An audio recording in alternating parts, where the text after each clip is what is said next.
నమస్తేనా బాగున్నావా?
సర్పంచ్ గారిని వేదిక మీదకి రావాల్సిందిగా కోరుతున్నాం.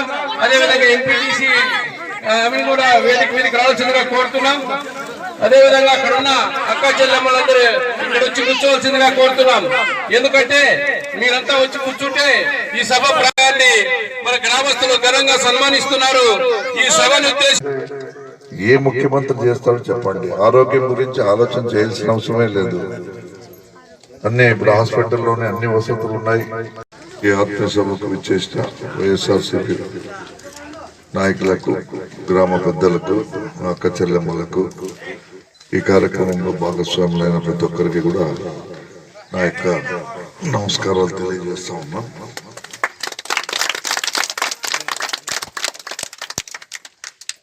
మనందరికీ తెలుసు జగన్మోహన్ రెడ్డి గారు మరి వచ్చిన తర్వాత ఏ విధంగా మనకు పథకాలు ఇచ్చి మనందరినీ కూడా ఆర్థిక ఇబ్బందుల నుంచి, సమస్యల నుంచి బయటికి ఏ విధంగా వేసినాడు అనేది కూడా మనందరికీ తెలుసు.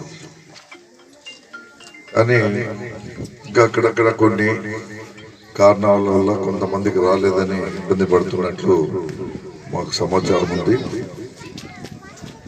దీంతో పాటు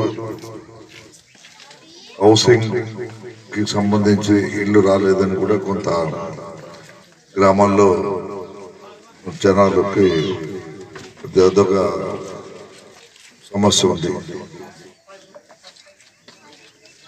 గ్రామాలకు ఎక్కడ కూడా జన్మభూమి అంటే జగనన్న కాలనీ తప్ప ప్రత్యేకంగా ఇండ్లకు సపరేట్ గా మరి రాలేదు స్కీము. ఖచ్చితంగా మన ప్రభుత్వం వస్తుంది. వచ్చిన వెంటనే మరోసారి జగన్మోహన్ రెడ్డి గారు ఈసారి మొత్తం టౌన్ కు అంటే టౌన్ గుంతకల్లు, గుత్తి, పామిడి టౌన్లకు మాత్రమే హౌసెస్ వచ్చినాయి.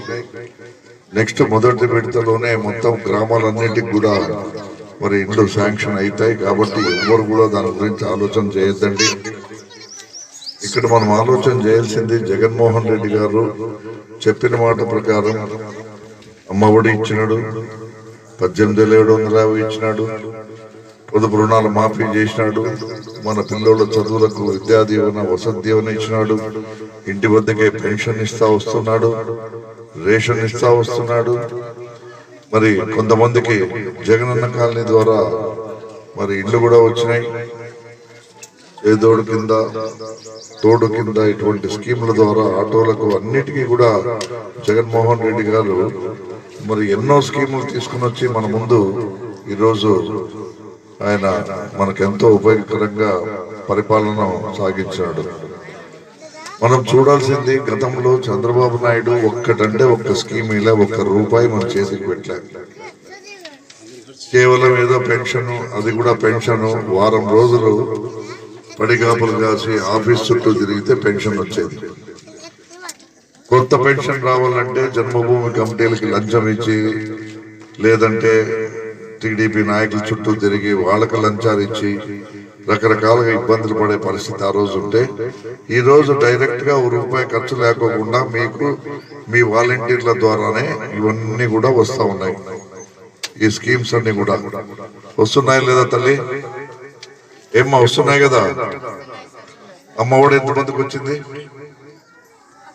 అమ్మఒడి ఎంతమందికి వచ్చింది? చేతులు ఎత్తండి అమ్మా. సరే, చేయూత 18,750 ఎంతమందికి వస్తా ఉంది?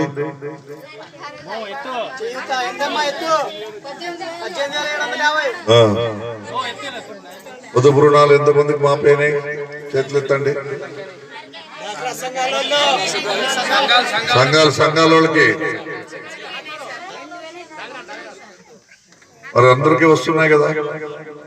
మరి ఇంకేం కావాలి మీకు? ఇంకా కావాలా?